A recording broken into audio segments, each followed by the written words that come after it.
Iran மேலே Israel மறு தாக்குதலுக்கு தயாராகி வந்த நிலையில் அமெரிக்கா இதற்கு ஒத்துழைக்க மறுத்ததாக தகவல் வந்திருக்கு. அதனால் இப்போதைக்கு இஸ்ரேல் தன்னுடைய தாக்குதல் எல்லாத்தையும் நிறுத்தி வச்சிருக்கதா தகவல்கள் வெளியாக இருக்குன்னா அதை பற்றி இந்த வீடியோவில் பார்க்கலாம். ஏப்ரல் மாதம் 1ஆம் தேதி சிரியாவில் இருக்கக்கூடிய ஈரானிய எம்பசி மீது இஸ்ரேல் வான்வழி தாக்குதல் நடத்தியது.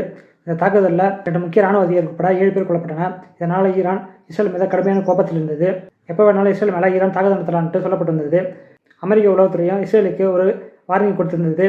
ஈரான் எப்போ வேணாலும் இஸ்ரேல் மேலே தாக்குதல் நடத்தலான்ட்டு சொல்லப்பட்டது. அதே மாதிரி அமெரிக்கா ஈரானுக்கு ஒரு எச்சரிக்கை கொடுத்திருந்தது. இஸ்ரேல் மேலே நீங்கள் தாக்குதல் நடத்தினா விளைவுகள் ரொம்ப மோசமாக இருக்குது அப்படின்ட்டு எச்சரிக்கை கொடுத்திருந்தது. ஆனாலும் இந்த எச்சரிக்கையெல்லாம் மீறி ஈரான் இஸ்ரேல் மேலே நேற்று தாக்குதல் நடத்தியிருக்கு. நேற்று இரவு இஸ்ரேல் மேலே 200க்கும் மேற்பட்ட ட்ரோன்கள் மற்றும் ஏவுகணைகள் மூலமாக ஈரான் தாக்குதல் நடத்தியிருக்காங்க. இதில் பார்த்தீங்கன்னா இதில் 99% ஏவுகணைகளையும் ட்ரோன்களையும் இஸ்ரேல் வழிமறித்து தாக்கி வச்சதாக இஸ்ரேலுடைய பாதுகாப்பு அதிகாரிகள் தெரிவிச்சிருக்காங்க. இருந்தாலும் ஒரு சில ட்ரோன்கள் மற்றும் ஏவுகணைகள் இஸ்ரேலுடைய படைத்தளங்களில் இருந்திருக்கு. அதனுடைய காட்சிகளும் வெளியிடப்பட்டிருக்காங்க. ஈரான் இஸ்ரேல் மேலே தாக்குதல் நடத்தினால இஸ்ரேல் ஈரான் மேலே கடுமையான கோபத்தில் இருந்திருக்காங்க. அதுக்கு ஈரான் என்ன சொல்லியிருக்காங்கன்னா, இஸ்ரேல் தூதரகத்தை தாக்குனதுக்கு பதிலீடு கொடுக்கும் விதமாக தான் நாங்கள் இந்த தாக்குதலை நடத்தினோம். இந்த தாக்குதலில் 100% எங்களுக்கு வெற்றி கிடைச்சிருக்கு அப்படின்னு சொல்லியிருக்காங்க.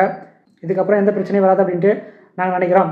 ஆனால் மறுபடியும் இஸ்ரேல் இந்த போரை தொடரணும்னு நினச்சாங்கன்னா, எங்கள் மேலே மறுபடியும் தாக்குதல் நடத்தினாங்கன்னா அவங்க மிகப்பெரிய விளைவுகளை சந்திக்க வேண்டியிருக்கும் அப்படின்ட்டு ஈரானை தெரிவிச்சிருக்காங்க. இந்த விவகாரம் குறித்து அமெரிக்க அதிபர் ஜோ பைடன் கூட இஸ்ரேல் அதிபர் நெதன்யாகு கலந்துரையாடிருக்காங்க. ஈரான் மேலே தாக்குதல் நடத்தலான்ட்டு இஸ்ரேல் அதிபர் சொன்னதாக தகவல்கள் வெளியே இருக்குது. ஆனால் அமெரிக்க அரசு இப்போதைக்கு ஈரான் மேலே எந்த தாக்குதல் நடத்தக்கூடாது அப்படின்ட்டு சொல்லியிருக்காங்க. அப்படி தாக்குதல் நடத்தினா நாங்கள் உங்களுக்கு உதவ முன்வர மாட்டோம் அப்படின்ட்டு சொல்லியிருக்காங்க. இதனால் இஸ்ரேல் தற்போதைக்கு ஈரான் மேலே எந்த ஒரு தாக்குதலும் நடத்த போதில்லை அப்படின்ட்டு சொல்லப்படுது. இப்போதைக்கு இஸ்ரேல் ஈரானை தாக்க அமெரிக்கா உதவினா அது மிகப்பெரிய அளவில் பாதிப்பு ஏற்படுத்தும் அப்படின்னு சொல்லப்படுது. அது கிட்டத்தட்ட 3ஆம் உலகப் போருக்கு வழிவகுக்கும் அப்படின்ட்டு சொல்லப்படுது. ஏன்னா ஈரானுக்கு ஆதரவாக ரஷ்யா, சீனா, வடகொரியா போன்ற நாடுகள் அந்த போரில் கலந்துக்க வாய்ப்பு இருக்கிறதா சொல்லப்படுது. அதனால தான் இப்போதைக்கு ஜோ பைடன் நெதன்யாகு கிட்ட ஈரான் மேலே தாக்குதல் நடத்தக்கூடிய திட்டத்தை கைவிடுது அப்படின்னு சொல்லியிருக்காரு.